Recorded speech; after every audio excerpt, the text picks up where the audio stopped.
नमस्कार विद्यार्थी मित्रांनो, ओएसिस करियर पॉईंटच्या यूट्यूब चॅनलमध्ये आपलं स्वागत आहे। या व्हिडिओमध्ये आपण पाहणार आहोत 2025मध्ये जी तिसरी TIIT परीक्षा होणार आहे, या परीक्षेसाठी नेमकं इंग्रजी व्याकरणाची तयारी कशी करायची, त्याचबरोबर इंग्रजी व्याकरणाच्या संदर्भानं IMP टॉपिक्स कोणते अभ्यासायचे आहेत, स्टडी प्लॅन काय आहे, नेमका बुक्स कोणते महत्त्वाचे आहेत आणि नेमकं इंग्रजी व्याकरणाच्या संदर्भानं IBPS पॅटर्न प्रमाणे कोणत्या प्रकारचे प्रश्न विचारतात, या संदर्भानं आपण सविस्तर चर्चा करूयात। 2017 आणि 2023 या दोन्ही वर्षी दोन TIIT झाल्या होत्या, ही तिसरी TIIT आहे। एक जाता जाता एक संदर्भ घेऊया आपण की 2017 मध्ये जर आपण पाहिलं तर भाषिक अभियोग्यता इंग्रजी ही 15 गुणांसाठी विचारण्यात आली होती। 2017चे पेपर अवेलेबल असल्यामुळे आपल्याला क्लिअर कट लक्षात येतं की इंग्रजी व्याकरण किती मार्क्सचं विचारण्यात आलं होतं। मात्र 2023 मध्ये जी TIIT झाली दुसरी, ती IBPS पॅटर्न पद्धतीप्रमाणे झाली होती आणि IBPS प्रश्नपत्रिका देत नाही, तरी पण ज्या विद्यार्थ्यांनी TIIT दिली होती त्या विद्यार्थ्याच्या नुसार 15 ते 20 गुणांसाठी इंग्रजी व्याकरण विचारण्यात आलं होतं। म्हणजे सरासरी 15 मार्क्सलाच इंग्रजी व्याकरणाचे प्रश्न विचारण्यात आले होते। मात्र 2017 आणि 2023 मध्ये प्रश्नांच्या स्वरूपामध्ये फरक होता। नेमकं IBPS पॅटर्न पद्धतीप्रमाणे कसे प्रश्न विचारतात ते पण आपण पाहूयात। आणि सर्वप्रथम पाहूया आपण की इंग्रजी व्याकरणाचे महत्त्वाचे 2 घटक अभ्यासूयात।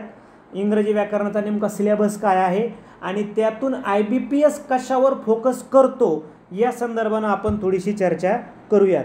आपण जर पाहिलं तर इंग्रजी व्याकरणाचे 2 मुख्य घटक आहेत, एक आहे ग्रामरचा पार्ट आणि दुसरा आहे व्होकॅब्युलरीचा पार्ट। आता पूर्ण 15 प्रश्नांचा जर आपण विचार केला तर आपल्याला noun gender, noun number, noun case या संदर्भानं त्यांनी प्रश्न विचारलेले आहेत। बघा, हे तर तुम्ही कराच, जसं प्रोनाऊन टाईप, ॲडजेक्टिव्ह टाईप हे तर आपल्याला करायचंच आहे, पण फोकस कशावर करायचा, जसं प्रीपोजिशनवर फोकस आपल्याला करायचा आहे, आर्टिकल्सवर आपल्याला फोकस करायचा आहे, त्याचबरोबर सब्जेक्ट वर्ब ॲग्रीमेंटवर फोकस करायचा आहे, पंक्च्युएशन मार्क यावर फोकस करायचा आहे। तुम्ही जर व्होकॅबमध्ये जासाल तर formation of words, suffix, prefix, synonyms, antonyms, homonyms, one word substitutions, idioms and phrases, proverbs, spelling correction, म्हणजे हे सर्व महत्त्वाचे टॉपिक आहेत ज्यावर त्यांनी या अगोदर प्रश्न आपल्याला विचारलेले आहेत, अगदी IBPS पद्धतीप्रमाणे। त्यानंतर सर्वात महत्त्वाचं म्हणजे कॉम्प्रिहेन्शन आणि क्लोज टेस्ट टाईपचं एक क्वेश्चन आहे, जम्बल्ड ऑर्डर टाईपचे क्वेश्चन आहेत, ते आपण प्रत्यक्षच पाहूया की नेमके प्रश्न आपल्याला कसे विचारतात। आता हा झाला सिलेबस आणि सिलेबसमधील महत्त्वाचे टॉपिक इंग्रजी व्याकरणाच्या संदर्भानं। आता पाहूयात आपण IBPS पॅटर्न पद्धतीमध्ये नेमके तुम्हाला प्रश्नांचं स्वरूप काय असतं। बघा, कोणत्या पद्धतीनं तुम्हाला प्रश्न विचारलेले असतात। जम्बल्ड ऑर्डर हा एक प्रश्न प्रकार आहे IBPS पद्धतीमध्ये, ज्यामध्ये तुम्हाला एक मिनिंगफुल सेंटेन्स तयार करायचं असतं। त्यांनी मिसमॅच आपल्याला सेंटेन्स दिलेलं असतं, म्हणजे हा बा ABCD त्यांनी असे मिसमॅच खालीवर दिलेलं आहे। जसं मराठीमध्ये क्रम लावा का, त्याच पद्धतीचं हे जम्बल्ड ऑर्डर आहे। फक्त आपल्याला इंग्रजीचं कम्युनिकेशन आणि इंग्रजीचं अंडरस्टँडिंग जास्त पाहिजे, जेणेकरून आपण मिनिंगफुल सेंटेन्स याचा तयार करू शकतो। म्हणजे जम्बल्ड ऑर्डर हा एक टाईप आहे इंग्लिश ग्रामरमध्ये विचारण्याचा, त्याचा तुम्ही सराव करा। त्यानंतर आहे mistake or words not quite appropriate, a sentence is broken into 4 parts, म्हणजे एखादं बघा वाक्य तुम्हाला 4 पार्ट्समध्ये विभागलं आहे त्यांनी आणि आपल्याला कशामध्ये मिस्टेक्स आहे, याच्यामध्ये कशामध्ये मिस्टेक्स आहे हे ओळखायचं आहे, म्हणजे हा एक टाईप झाला। त्यानंतर आहे ग्रॅमेटिकली इरर, हा एक अतिमहत्त्वाचा आहे IBPSमध्ये। तुम्हाला एक सेंटेन्स दिलं जातं या पद्धतीनं आणि मग विचारलं जातं की यामध्ये कुठे चूक आहे, कुठे मिस्टेक आहे, कुठे इरर आहे।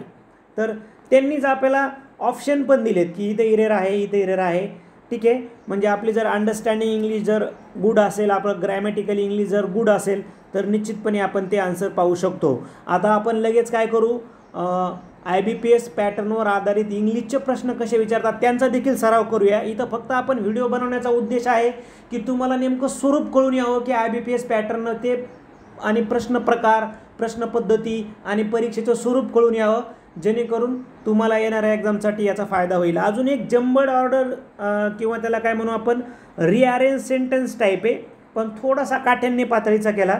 बघा, the passage consist of 6 sentence. The first sentence S1 and the final sentence S6 are fixed. बघा, जम्बड ऑर्डरच आहे, परंतु 6 सेंटेन्स आहे त्याच्यामध्ये आणि ते काय म्हणतात S1 फिक्स आहे हा 1 नंबरला आणि S6 लास्टला फिक्स आहे. बघा इथं S1 फिक्स आहे आणि S6 फिक्स आहे. मधले 4 तुम्हाला या पद्धतीप्रमाणे त्यांनी दिलेले आहेत, ते तुम्हाला ओळखून तिथं सेट करायचे असतात. त्यानंतर काही काही विद्यार्थ्यांचं म्हणणं होतं की डायलॉग विचारले तर म्हणजे रिकाम्या जागामध्ये सुटेबल एक्सप्रेशन असा एक टाईपचा क्वेश्चन विचारला आहे आणि डायलॉग स्टुडंट टीचर त्या डायलॉगमध्ये आपल्याला या इथे रिकाम्या जागा भरायच्या असतात. या पद्धतीनं त्यांनी प्रश्न विचारलेत असं काही विद्यार्थ्यांनी आपल्याला सांगितलेलं आहे. त्यानंतर काही विद्यार्थ्यांचं म्हणणं होतं की क्लोज टेस्ट ही कंपल्सरी विद्यार्थ्यांना विचारण्यात आली. बहुतांश विद्यार्थी असं म्हणत होते की क्लोज टेस्ट हा नवीनच प्रकार त्यांनी विचारला, परंतु आता जवळपास मागच्या एका वर्षभरात विविध डिपार्टमेंटच्या पण IBPSने एक्झाम घेतल्या आणि जवळपास सर्वांना माहीत झालं की IBPS हा क्लोज टेस्ट नावाचा प्रश्न प्रकार विचारतो. यामध्ये काय केलं असतं, त्यांनी एक पॅराग्राफ दिलेला असतो आणि त्या पॅराग्राफमध्ये आपल्याला त्यांनी काही रिकाम्या जागा दिलेल्या असतात आणि त्या रिकाम्या जागामध्ये आपल्याला प्रॉपर शब्द टाकायचा असतो, जो शब्द त्या सेंटेन्सचा मिनिंगफुल अर्थ बनवेल, म्हणजे तो उतारा मिनिंगफुल तयार होईल अशा पद्धतीनं आपल्याला तिथं शब्द टाकायचा असतो. त्यालाच ते क्लोज टेस्ट असं म्हणतात.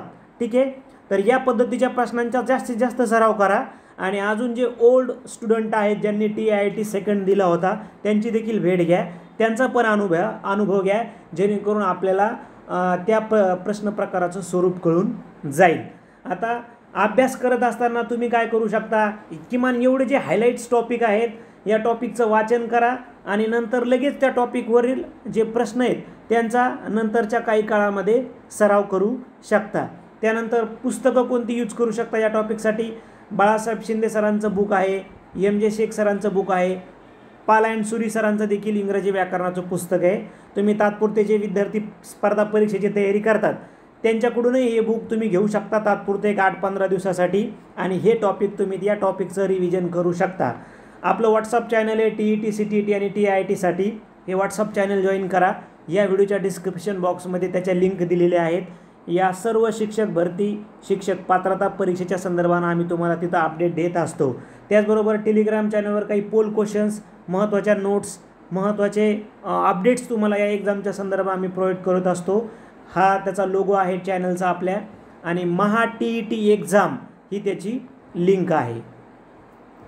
मला वाटतं येणाऱ्या एक्झामसाठी निश्चितपणे ही इंग्रजी व्याकरणाची तयारी हा व्हिडिओ तुम्हाला आवडेल. आपल्या मित्रांनाही पाठवा व ओएसिस करिअर पॉईंटचं यूट्यूब चॅनल सबस्क्राईब करा. धन्यवाद.